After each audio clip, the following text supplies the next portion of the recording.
legislation for what we call small claims court. There are lots of poor people, to an example you just gave, that they have issues with others and sometimes with large firms, but the lawyer fee is greater than the fee you're claiming. It is their right. Unlike the right that someone has, all of our rights exist in context. What is the context of a second medical opinion? Because you disrespected the process. No. Jesus, this is common sense, man.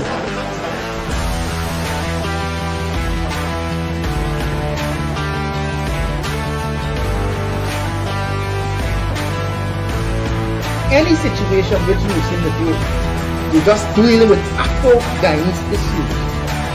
If one, you can't bring and pull the leaders of the African community together, you're failing. And if two, you can't put forward a future, a blueprint, and a plan for African Guyanese, you're failing as well.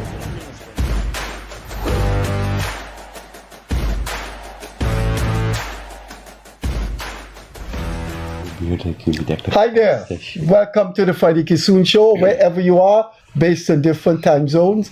Good morning, good day, good afternoon, good evening.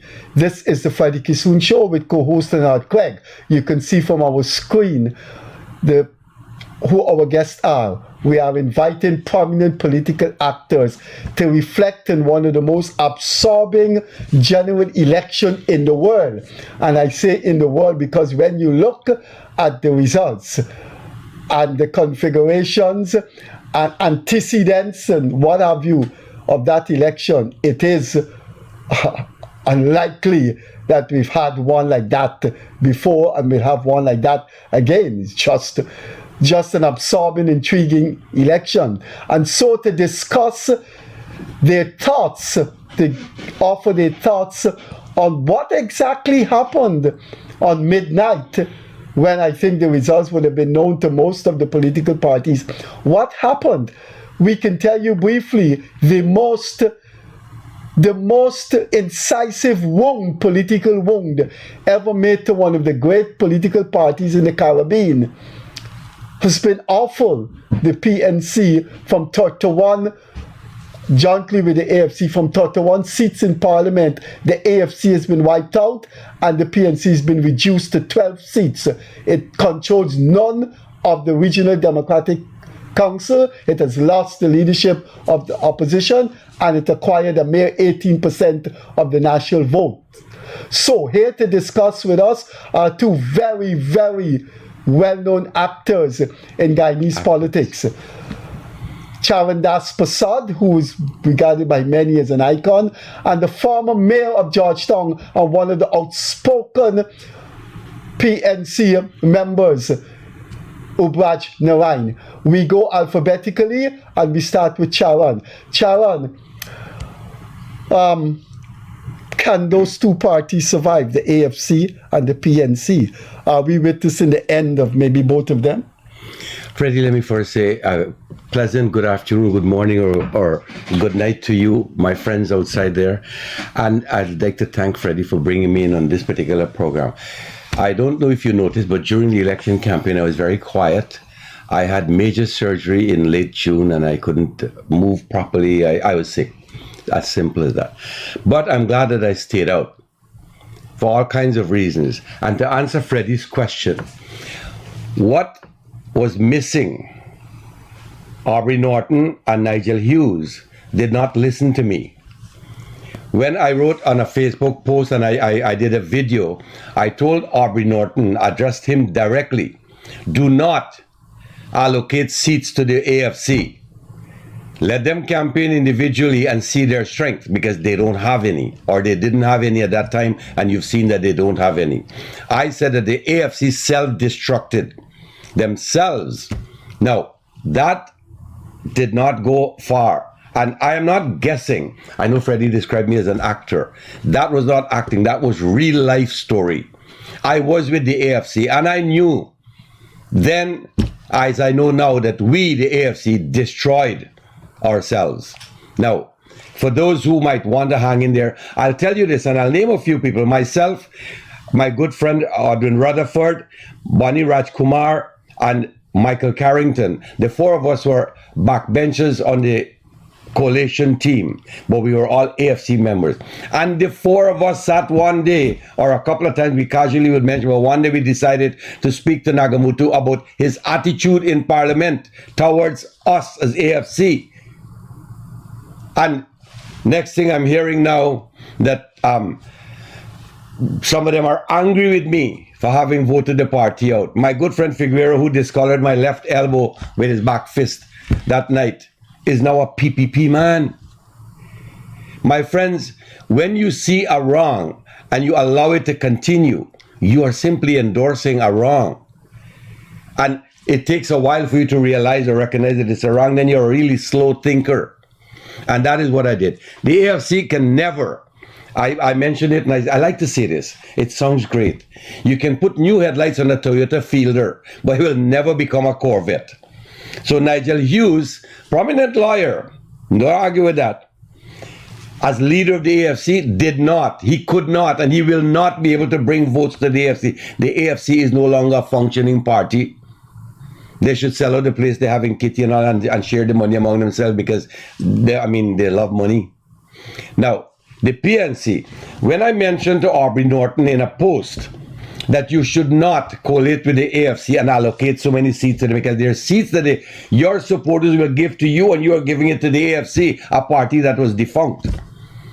He did not pay attention, but eventually, I appreciate the fact that he did not get into the coalition because, AFC was very considerate. They wanted 65% of the seats in Parliament and they were settling for 40. Well, look how much they got now.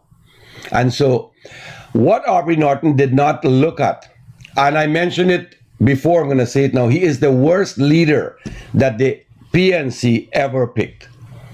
The man was always on TV screaming race, abusive languages, not languages so much, but belittling people.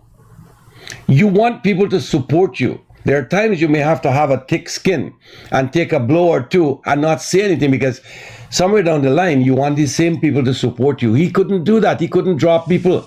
And then, let me say this now, with no animosity and without prejudice, but Azruddin Mohammed was made popular by none other than our Vice President Bara Jagdeo. Very popular. Almost 90% of his press conferences, he spoke of Azruddin and the sanction and how this man is this and this man is that. He made people who did not know Azruddin Mohammed get to know the boy. And he even described the boy as a dunce and all these fancy things. You don't do that. You're a political leader. You want people to hear you, understand you, and believe in what you're saying. He, Bara Jagdeo, caused the Win Party to get a lot of votes. The destruction of the PNC, and I'm saying destruction by the Win Party, people may say what they want, and I listen to this, anyways, let me not name people because people are quick to sue thinking they'll get money. I have a jacket, that's all I'll sell. The names of some of these people who condemned the Mohammed, saying, they're buying votes. Well, if you have money and you're in the political arena, you should have money. Buy votes to none, see how much you can spend to buy and how many votes you can buy. If you claim that the Mohammed bought these votes, well, maybe they did good. People like what they saw and like what they have. The only sad part is now that they're in Parliament, whether they are the major opposition, fine, or the main opposition party. Unfortunately for all the opposition parties combined, they can't do a thing in Parliament because the PPP has 36 seats and they control anything and everything that happens in Parliament. What I would ask is the Win Party and the remainder of the APNU coalition party team up with the PPP, the government, for one thing only. If you don't want to do anything else, I don't care what else you want to do, change our constitution. That is my one request of all the political parties. All the political parties team up with the government, because when PPP is in power, PNC doesn't want to support constitutional change. When PNC is in power, PPP doesn't want to support constitution. This is a national thing. We are saying, and the common thing is, we still got a 1985 Bornham Constitution. We all know the PNC rigged elections left, right, and center. And so they got at 65% in parliament, whatever the number was that was required, they got all of that. And they changed the constitution. We still have that constitution that needs to be drastically changed. A lot of changes. I'm not going to go through those changes, but you know, if you're listening and have been listening, you know that we need constitutional changes. The president of this country will tell you that. The opposition leaders will tell you that. Let us all come together and effect some constitutional changes. Ubach Narang, you were on the PNC slate, you were on the campaign, and I know you have been outspoken. Have you recovered from that devastation? Well, from 31 to 12? Freddie, again, devastation. Thank you for having me on your show once again. I recovering from nothing. I know what was coming on. Because I am a grassroots politician. I'm in the fields most of the time. Man who lie down on the street and say, I'm moving. And a man with a bulldozer coming. Listening. And Ubat say, come if you want, come. And the people screaming, don't drive over the man. Listening to the vendors, listening to the people out there. And I know what was coming down. And I want to make mention that I believe there is no APNU. That is the first thing I want to state here. I believe the PNC is the PNC, right? You can't rebrand something. APNU, yes, with coalition was back then. For example, you have GAP symbol. Ghana Action Party. Yeah. Which leader is a female now, and she's on the slate of the Win Party, right? So those things I knew way before, and I find it's delusion. And I'm being very fair and outspoken this evening. I find it's delusion for people believe that with a combined coalition they make APNU and did not do grassroots work to win at an election. You can't have people like myself and don't utilize us in the Indian communities, right? You can't. The dynamic of this country is evolving every day. People will no longer see race, and that is something continue to happen on both sides of the major political parties. You people will gravitate to leadership, and like somebody said, that money for buy vote. You can pay a man $1 million to get his vote, but as long you're an outstanding leader and a leader with class where people will gravitate towards you, money can't buy that. Yeah, true. Money cannot buy that. Mohandas, Karamchand Gandhi, Mandela, Nelson Mandela, money couldn't buy them, because the people wanted their voice to be heard, and that didn't happen in the APNU. And I'm saying that plain. My voice didn't heard in the APNU. Yeah, true. Right? I was there. I was only invited for 2 meetings before election. I communicate. And you were the most known Indian thinker, yeah. Right? I communicate to the leader. I raise my little, whatever way me can help in the election, I did it. But I wasn't appreciated. Right? I was not appreciated. I want to know if I as an Indo-Guyanese, I unwanted in the PNC or APNU. And I'm being blatant here because, no, I don't throw salt in me pot. Right? And as a politician and a young man who served the party that I am from, the PNC, I'm still a member. I will still remain a member of the PNC. But the nonsense that took place between this election period is nobody undermining anyone. They undermine themselves. True. Right? And we must understand, and we must don't let us be delusion. The party is an institution, and an institution will build back. But if you have people with delusion and who peddle delusion message to you, it will remain in that stagnant pattern it is at this point of time. Nobody undermine you. If you want to micromanage from head to top, well, you're undermining the entire structure of the party. The party is built on a constitution, a central executive committee, and a general council. right? The party is built on that, and if you want to undermine those principles of the party, you're undermining yourself as leader and members of the party. But that's a serious charge you just made against the leader, that he's delusional. What are some of the things that you consider to be delusional?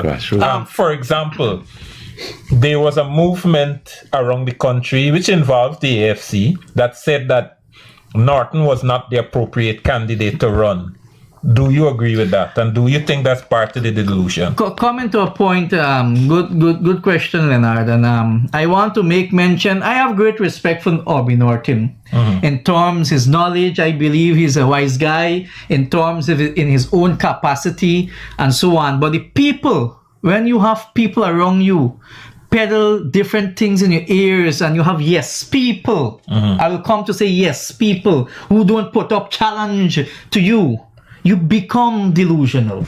You become something that nobody at times will look at you or pay attention to, because things that peddle to you is incorrect. You know, you must able to analyze certain things for yourself. Look at this here. I share the Don't same answer view. the question. I'm coming to that. I share the same view. Look at the PPP presidential candidate, young, dynamic individual. Look at Azadin Mohammed. Look at Aubrey Norton. We all wanted a young individual, a younger person to go there. And people said, well, your time will come. We're newcomers. Amanza is newcomers. Rizel is newcomers. But today we see newcomers heading to parliament who never play a role in the PNC, right? Amanza gone her way.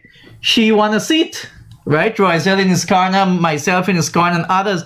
I believe if we put a young individual and mold that person, we should have been in a different place at the 2025. He's actually saying that if there was a different consensus candidate, right?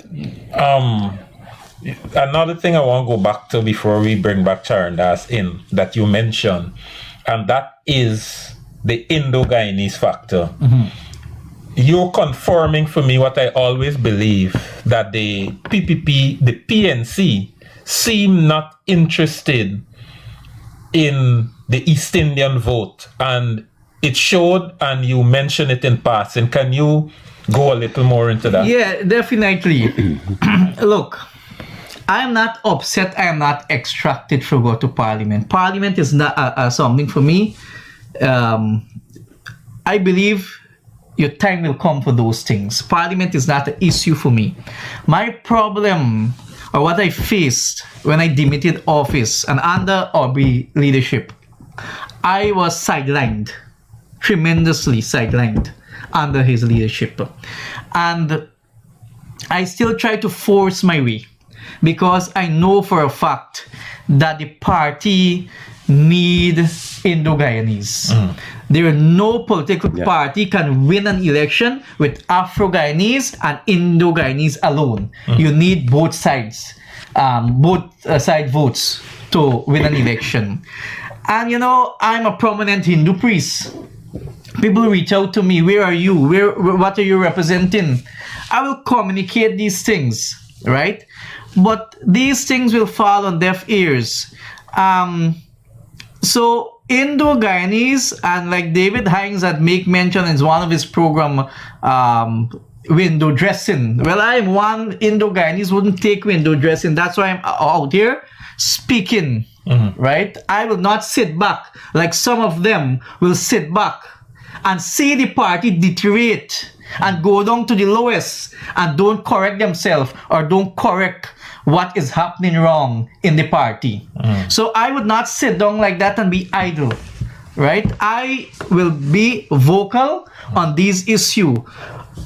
I'm a part of this party and I must be a part of this party. I have a constituents that I represent in this country. And people look up to us as Indo-Guyanese being a part of the PNC to represent them as well.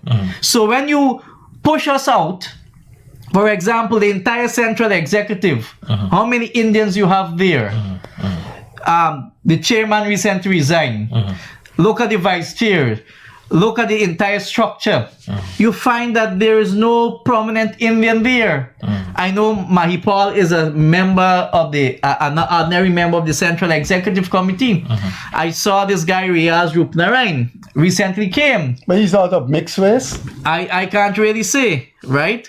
But these are the things I have been peddling and asking, look, Forbes Burnham built a multi-ethnic party according to the constitution of the party, according to history, where and you guys are senior than to me here, where Indo-Guyanese play a pivotal role in his government, right? Where are the Indians at this point in the PNC? Why are you shoving us away when we should be a part and parcel in the decision making of the People's National Congress reform?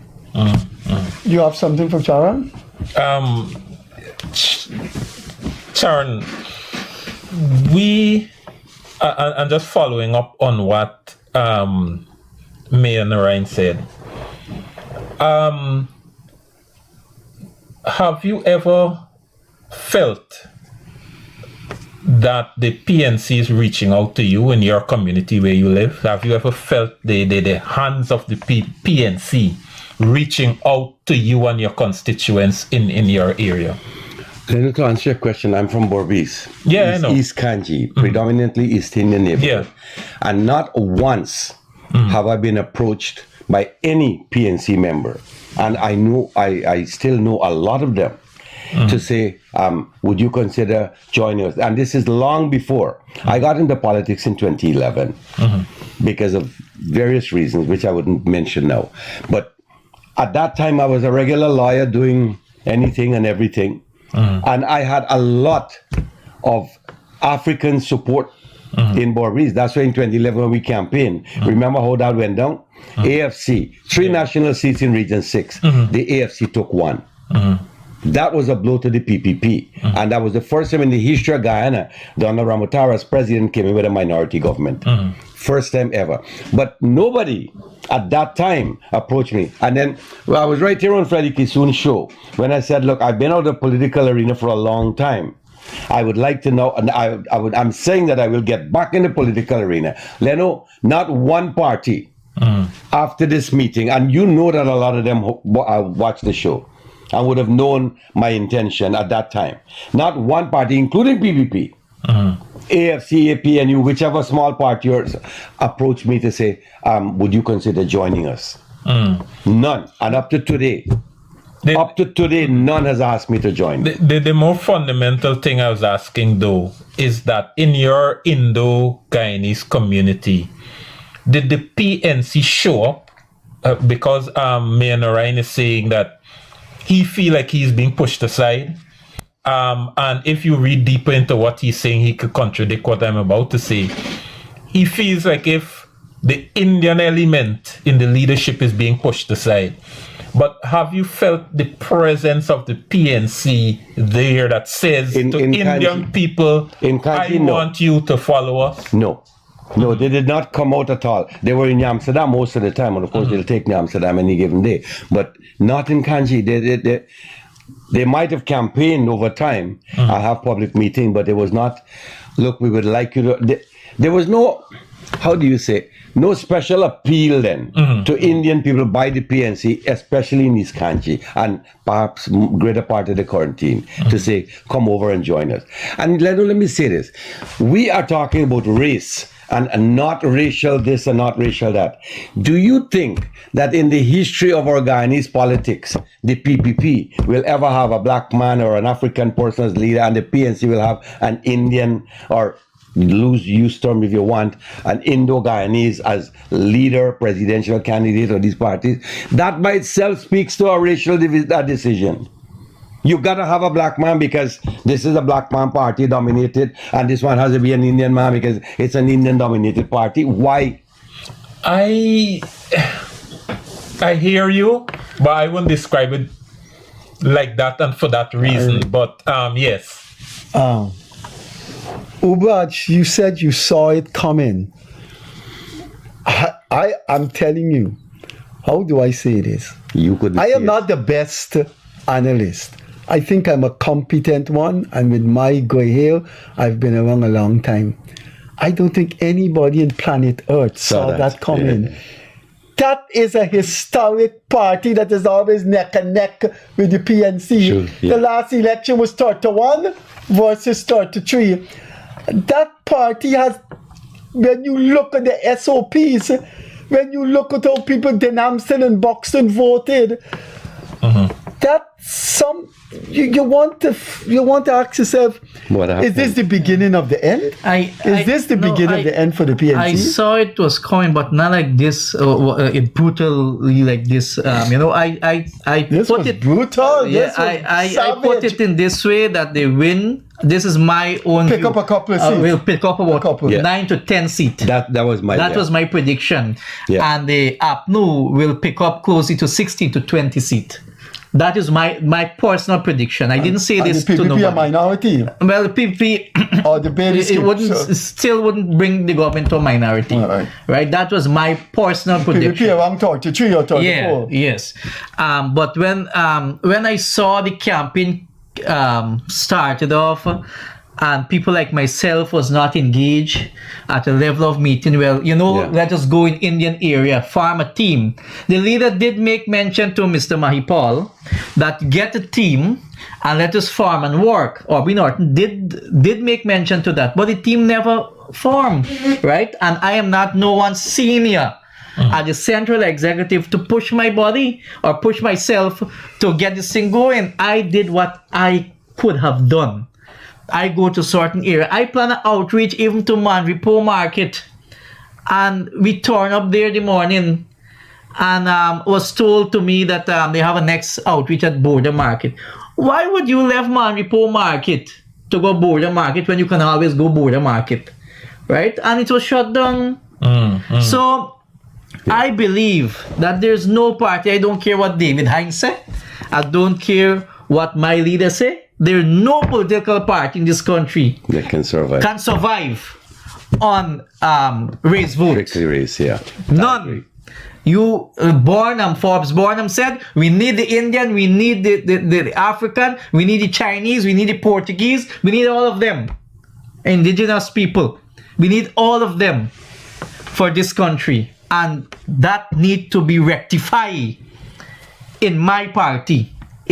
Very soon. And if we don't rectify it, it will be disaster for upcoming elections of this country. I want to take you down a religious political pathway.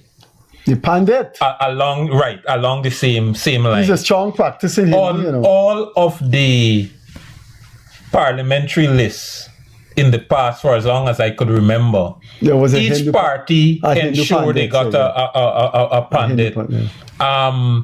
But this time the PNC is the only one there wasn't a parliamentarian pandit. that was the for last Bobby's. parliament. He's not back. He's not. No, he's he's not back. No. Right. So, But he spoke at the luncheon of the rally. and you being a pandit yourself, what worldview you attach to that? I find it is disrespect to the Hindu Guyanese community, a disrespect to the Hindu community of this country, because I can clearly say, and without I have no apology to anyone, the Ali government have I can't cuss or write anything about Ali government on a Hindu anymore. Ali government has appointed 2 pandits in his cabinet. You have Suresh Singh, who is a member of parliament, Vikash. and Vikash, who is the junior minister of agriculture. You have Win, who is a now-come party, and see the necessary to appoint a Hindu priest as a member of parliament, who is Pandit Vishnudat Pandey, who is a prominent senior Hindu priest in this country, well knowledgeable, right, and being respected. And the historic PNC. And the historic PNC. There is no priest. But seriously, But you sure Ganesh Maipal is not a pandit? No, man. No, gosh, be a pandit. Hello. Ganesh- Hello, you want people. Hello. I'm just joking. But when you listen to people like you, you can't help thinking that it's time for Norton to go. Right. These mistakes are too tsunamic. Now, like couple of I'm the priest in charge of the Mahasabha. I'm a part of the Guyana Pandits mission in this country, and you know those guys. You have PPP there, Pandits. You have AFC supporters, Pandits, and they will sit down and say like, "Where we heading?" We will chat, you know, and they will say, "Man, look, the amount of message this phone has when them saw the parliamentary list." But like again, the parliamentary seat is not. I am not making an issue and fuss over those things. I believe their job is cut out for them. But we are giving a general view on these matters. And I couldn't answer them because, you know, I was very vocal on issues concerning Hindus in this country and the government. Very vocal. Well, the man appointed 2 pandits now. I can't be that vocal like before because probably he read my articles, he see all my press release. Win, I can't attack Win on that. But my own party, who did not see the necessary for inclusion in these But things. seriously, when you It bothers not only me, but the people out there. when you look at that list, that guy, the other guy, Rupnarayan, why would he have more political mileage or bring more political real estate than Ubaj Narayan? I mean, when you look at the 12, it just does not make sense. You have a former mayor and a man who's lie down on the street and a man that he want to chuck over protesting. How could Rupnarayan, if that's his name, And a man who has a strong Hindu following. how could, I mean, when you think about some of the people left out and some of the people included at 12, we talked about it. Sherrod Duncan, Charetta Finance. But Freddie, again, I have no apology to make here. Juretta, the 2 former AFC, I don't know if they resigned from the party or what. But I got great respect for women out there, and this is No, but if a woman is not of good quality, this is it. no disrespect to the prime ministerial candidate of the coalition, Juretta Finance and Sherrod Duncan. But for my personal view, they're sitting on PNC votes, right? Well, Charetta Finance, just now I said you could criticize a woman if she's not of good quality. I don't mean that to any woman, but I mean We're talking the political arena. political. Yeah. The lady did not bring in the vote. The lady lost Bartica to Win and lost Region 7 to the PPP and Win. Right. Win is now the regional Democratic Council government. And you can leave. Let me make a quick nexus. What is this, The child? prime ministerial candidate of the PPP, Mr. Mark Phillips, went to Region 5 at the Edward and hold a meeting. He was the leading candidate. The vice president and the president wasn't there. And he got a reasonably large crowd. The PNC did the same to Juretta Finance, sent her to Region 7 where she is from, to Bartica where she is from. And she was talking to 30-something people. And that was Right? on the internet. And she was the prime ministerial candidate. And from what I heard, there was no intention to hold a big rally. They had to go back to Bartica with a full ensemble to have a big rally in Bartica, which wasn't even big anyway. But the point is, in Bartica, I think they got less than 500 votes. In a city where they hold mayorship and where they won all regional and all elections in And the the past. prime ministerial candidate. And totally in Region 7, them in reach 1,000. But I can't understand, Sharon. You could come in here. You examine those 12. You examine those 12. Freddie, sort of, I don't know, but you know what?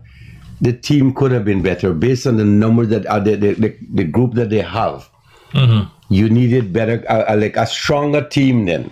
Because you know that you're down on the list, and as far as the fight is concerned, you need to get inside there and be able to stand up strong. But now with that list you have, there's a lot of correction that needs to be made. I'm going to put you on the spot now. I'm asking you directly, and then I'll ask Sharon to answer the question, and then we go back to Craig. Do you believe that Aubrey Norton should either resign or spend a few weeks settling things, or should he continue? Which one? I was asked this question before. I'm just a member, one individual. Like I outlined the principle of this party. You have the Central Committee, you have the General Council. I can't call for Aubrey Norton to resign. I'm a leader with his conscience. Yes. A leader with his conscience. No, in you the could. history. You could. As a political actor, Is in I history. think by actor I mean some. I don't mean actor. Give me a hearing, Yeah. Freddie.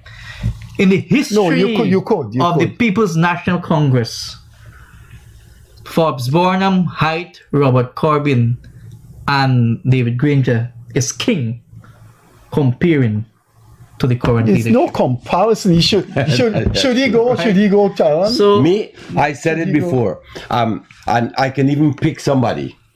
The competition was between Rosedale Ford and Aubrey Norton.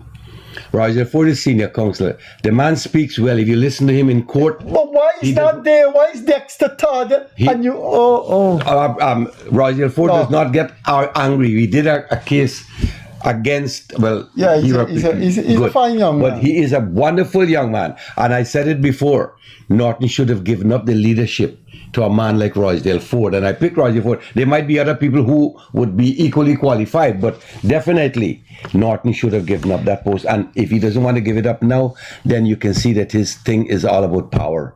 And he's But not to gonna go suffer anywhere. that devastation, Yeah. there should be a movement within the PNC saying, buddy, you gotta give that's way. my issue, Freddie, because when I campaigned with Rosedale and you met the comrades and they say, oh, he's a newcomer, Amanz is a newcomer, you wait till you turn. But you find out the membership newcomer. is silent. Yeah. When you have 12 newcomer. newcomers Sitting. going to parliament to represent this And mighty being and great party. imposed on them from what we learned. And the thing is that bothers me. They still, some of the membership still in delusion, right? I saw on Facebook. Right? We can't be like that. You must able to call a spade when time comes. And we are failing to do that at the PNC level. We are failing miserably. And if we don't do that, we'll be history. I want to ask you a question after Craig comes in. Yeah. What's a blunt question? A blunt answer. So I'm trying to think because I got some things in it. Now Norton is there, the leader of the PNC. And digging a little bit into Freddie's question, which you didn't answer directly. Should Norton, does Norton have the, I don't want to use the term capacity, but the moral authority to continue leading the PNC? And what validates his action, given whatever authority you think you would then have? Well, let me say this. We can see the chairman resign. I think it was yesterday. For the party. If the chairman can resign, and I see Marvin Williams resign from the party too. Wayne Mason, who is a long-time activist and a grassroots person, resigned from the PNC. It tells you something. And if you see all this happening, and in good faith, a good leader want to restore his party with a good conscience. Look, let me call this team together, and let me have an emergency general council, emergency central, and let me step aside and say, look, let me put up some names and let the people decide who they want to be an interim leader, so that the party can start rebuild. And let me say this by extension. The Win Party already in the fields thanking their supporters. The PPP, same thing. We need to start go there if we want to have a say in local government election. Is 11 months away. And if we tends to have this back and forth, and you have a leader who is not coming to realization and be realistic to his people, well, I'm not falling for that delusion. I will stay home. Right? I would rather stay home. No, Obrach Narain, I've had you on this program several times, and people have seen you and they know what your perspectives are. On the multiple times you've been on this program, you have made it pellucidly clear. You have used unambiguous language in describing how you feel about the PNC, and in relation to you, you said that is my party. Said it over and over, and you have just said it again here. Then it's morally obligatory in you to save your party. Therefore, you have to have a course of action that would lead you to save your party. What are you doing to save your party? I did that in this 2025 election where I was pushed aside, Freddie. I was at a meeting. My name was announced to speak at Starbrook Market. I had Purnima service at my temple from 6:30 to 8:30. They said to me, they called me before that service and said, we need you here tonight. I said, I got temple. I finished that service at 7:30 to reach at Starbrook. When I turn up there, and I send the message and tell the chair, I am here. You know what will happen? He said he was instructed not for me to speak. Shoots. Right? I said, man, I'm not vex. All what you had to do, inform me so I could carry on my temple service. Beside of that, Tiger Bay, this area is my constituents. And when I run for mayor, so I still got connection. I return out to Tiger Bay public meeting where to stop. I turned up as a resident of Lamaha Street. And they came to me and asked me if I'm going to speak. I said, nobody asked me to speak. I said, well, we would like you to speak. Elizabeth Niles went up to the chairperson, who is Councillor Hines. Clayton Hines. Yeah, and Elizabeth Niles said that we will have Obrach to give a talk here. And I remember clearly he denied. He said he was instructed not to let Obrach speak. Right? Elizabeth Niles picked up her phone and called the leader and said Obrach is here and they want him to speak. And the leader had to call the Clayton Hines. And that is how they asked me to speak. I did what I could have done. But you don't treat people. We're going beyond that. You don't treat people in that manner. Whether you have something personal against them, when it comes to political party, you don't personalize political party. Whether the leader or who in the party got an issue with me, you don't personalize it. Come to me and tell me, reason with me, tell me in my face. Don't come behind me back. I'm a man, don't go behind people back. I'm a plain spoken person. I don't beg nobody for nothing. I will tell you in your face. Right? Do the same to me. Don't go gossip about me behind doors and behind my back. Right? I will do what it takes for my party. But when I meant I will stay home, it's not make sense. We're not changing the system. And you will go out there again. Well, why you don't participate in having Norton removed? Why can't you gather I would not do that. Y'all meet at some restaurant? Why you wouldn't do that? I would not do Shouldn't that. You know what this man did? I would not do that. That's why he's regarded as an icon. No, I would not go. Why? No. Craig, ask him why. There is an entire Central Executive Committee. There is a General Council. Yeah, but they're retiring. I'm an individual. They're resigning one by one. Let them. They got more say than me as an individual, and I lay my cards out here. You could become a maverick, right? I lay my cards out here, and that's enough for me. Sharon, you had any idea that this would have happened to the PNC as this campaign started 2 weeks before the campaign? You believe that the PNC would have get such a jumbilash? Freddie, let me tell you this now. Most serious jumbilash. I'm not going to name these people, but one was a minister in the PNC. The other one, they're prominent Guyanese from all political arena, current political arena. We had a dinner one Sunday afternoon. The discussion went into the Mohammed in particular at that stage. The conclusion is like Obrach said, 8, 7, 9 seats. That was my take. for the Win party. And all these officials who were there, high-ranking Guyanese, prominent Guyanese, said the same thing. So to tell me that the boy came out with almost double that number was a shocker. And the fact that he campaigned in only, 3.5 months at best. And he did that.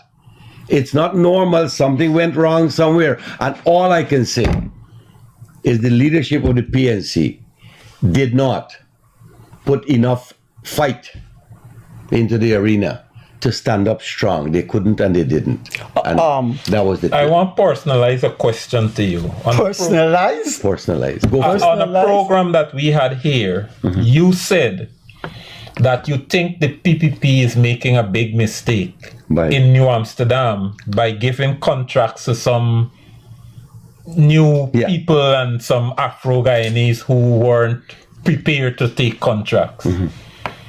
And you said that PPP is doing that, thinking these people are going to vote for them. And you didn't believe that that would have happened. But the results show differently.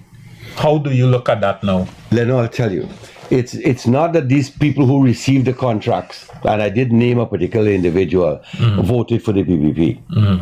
The PPP stronghold is Borbis and places like Essequibo. They got the Indian votes that dominated their numbers or moved their numbers up. Not necessarily from these people who crossed the floor seemingly. And that's a reality. No, I beg to disagree. Here why. When you look even in New Amsterdam... I was going to tell you why, but go ahead. When you look in New Amsterdam and you disaggregate the actual polling stations, there's no doubt.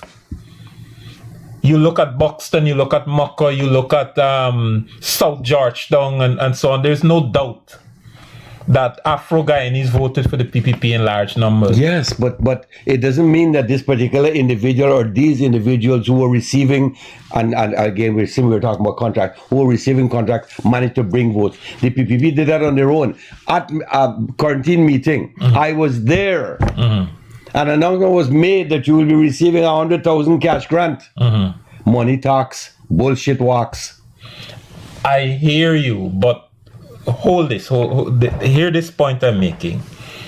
By me, the PPP, I just putting myself in the place. By me giving people of a certain or orchestrating contracts being handed out to people, and people visually see an Afro-Guyanese contractor being engaged and being busy in an area, doesn't that breed a certain kind of hopefulness that Afro-Guyanese will now be brought into the economic space and cause people to vote? Leonard, yes. And I'll tell you, I attended a meeting that the vice president addressed in relation to contract.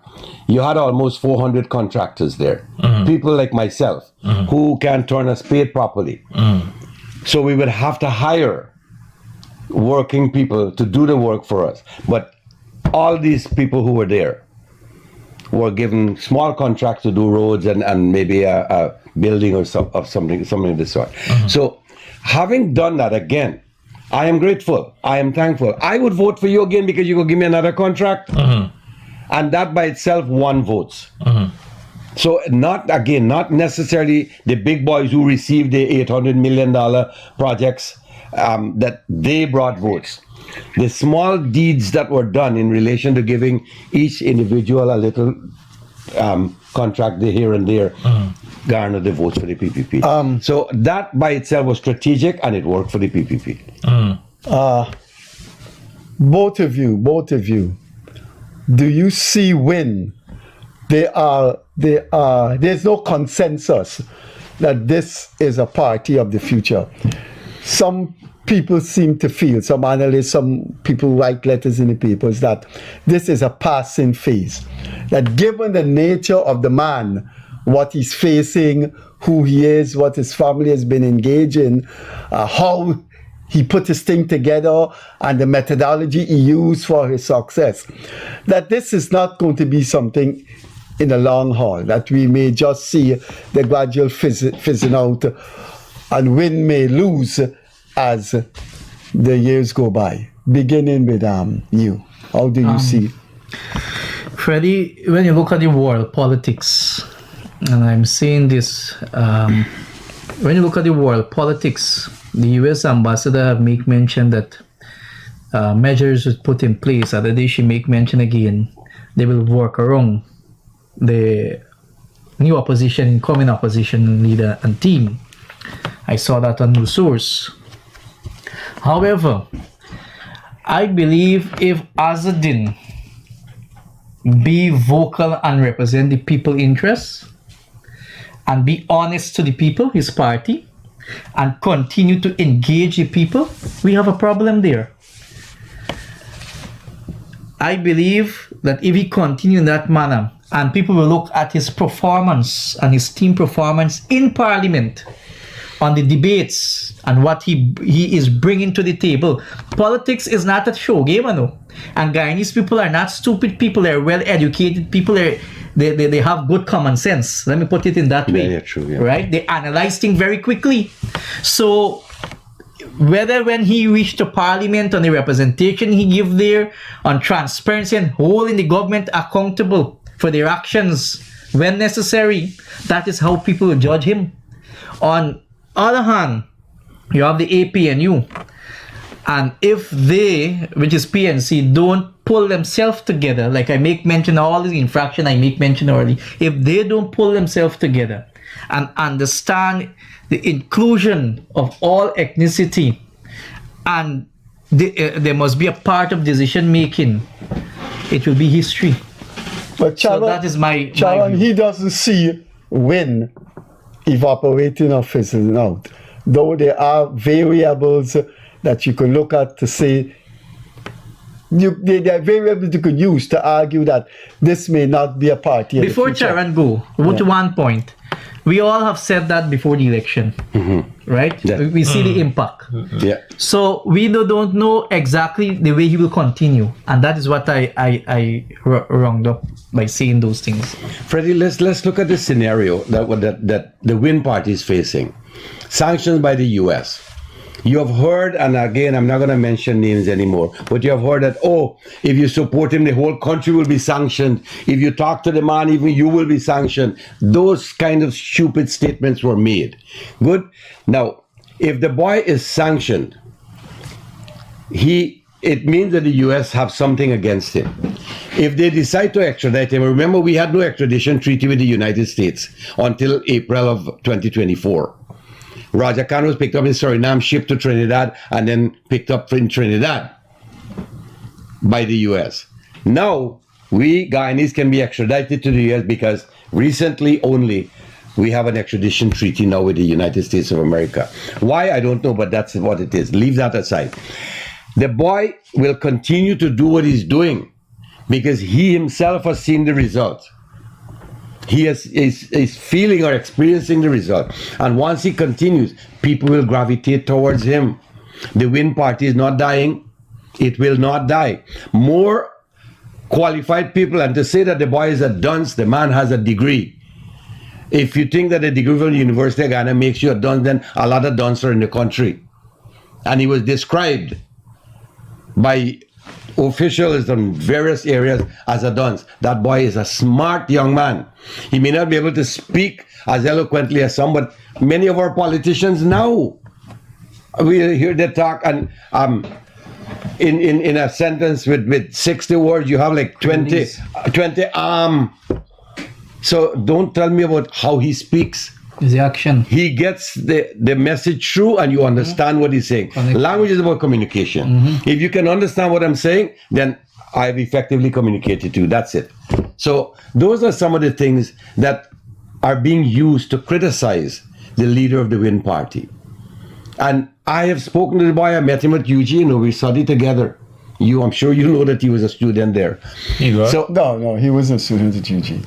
No, not in my time. Oh, well, maybe not in your time, but he has a degree. We were there together. Anyways, Freddie. No, he can't be. He can't be there together with you. He's in his 30s.